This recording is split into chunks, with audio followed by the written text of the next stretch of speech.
Gepleýär Azatlyk radiosu. Öýüňizde saglyk hormatly dinleýijiler. Eferde habarlar günnäli bilen men ýogşan Nurwan.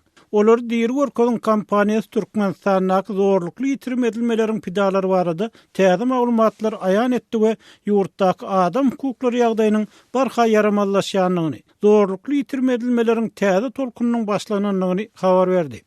Azatlyk radiosynyň ol hem habar berýän Türkmenistanyň olurky prezident Sapar Murat Niýazowyň janyna kastetçisi finansyň diýilýän iş boýunça we onuň öň hem soň onlarça adam uzak möhletli türme tutsagylygyny hökm edildi. Şol wagtda Türkmen kanunçylygy şeýlede Türkmenistanyň gol çeken halkara şertnamalary eden jinayatyna garamazdan hiç bir tutsaw beýle uzak wagtlap maşgalasyndan daşarky dünýäden özüňörlikde saklamaga ygtyar bermeýär. Hukuk goraýjylar koalisiýasy 10 sentýabrda Ýewropada howpsuzlyk we hyzmatdaşlyk guramasynyň Warşawada adam kärçilik ölçegleri wagtdaky borçnamalaryň ýerine ýetirilişine bagyşlap geçirýän ýyllyk maslahatynyň çägine briefing guruldy diýip Günnogar habar saýdy habar berýär. Neşiriň maglumatyna görä Türkmenistanyň zorlukly ýitirim edilenler barada täze maglumatlar. Şol sany pidalaryň täzelenen sany barada habar berildi. Aýdylmagyna görä mundan öňkü maglumatlarda dokumentleşdirilen pidalaryň sany 88 adam bolan bolsa, indi bu san 110 ýetipdir. Şeýlede täze tapylan maglumatlara görä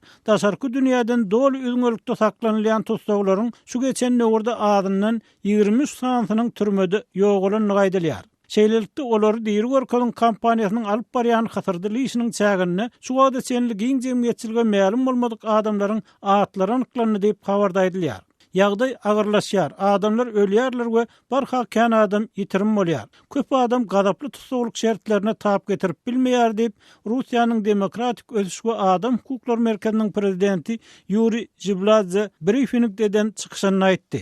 Hukuk goraýjylaryň bellemeklerine görä jezaýlarynyň zorlukly ýitirim edilmeler Türkmenistanyň adam hukuklarynyň iň ýiti meselesi bolup durýar.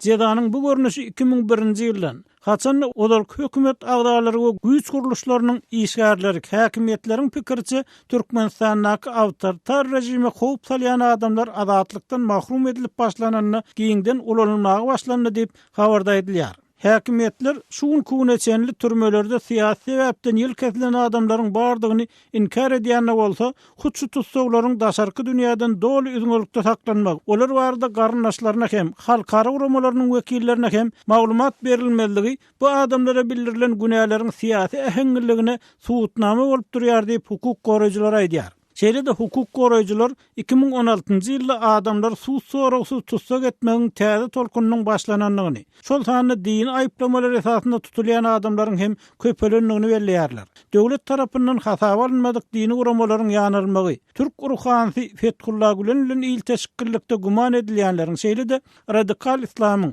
Wahhabizm hereketiniň tarapdarlarynyň tutsak edilmegi baýdylýany delil edip görkezilýär. Olar diýer görkezin kampaniýasynyň wekillerinden başga Warşawadaky briefingge Türkmen Helsinki fondunyň başlygy Täjegül Begmedowa, tutsaglaryň ýakyn garyndaşlary Umit Uljabayew, Darya Attayewa, olarky tutsaw geldi Kariyew. Şeýlede dürli ýyllarda häkimetleriň syýasaty bilen alalaşman we öz janyna howp hawananyny sebäpli Türkmenistanyň çykan beýleki adamlar gatnaşdy.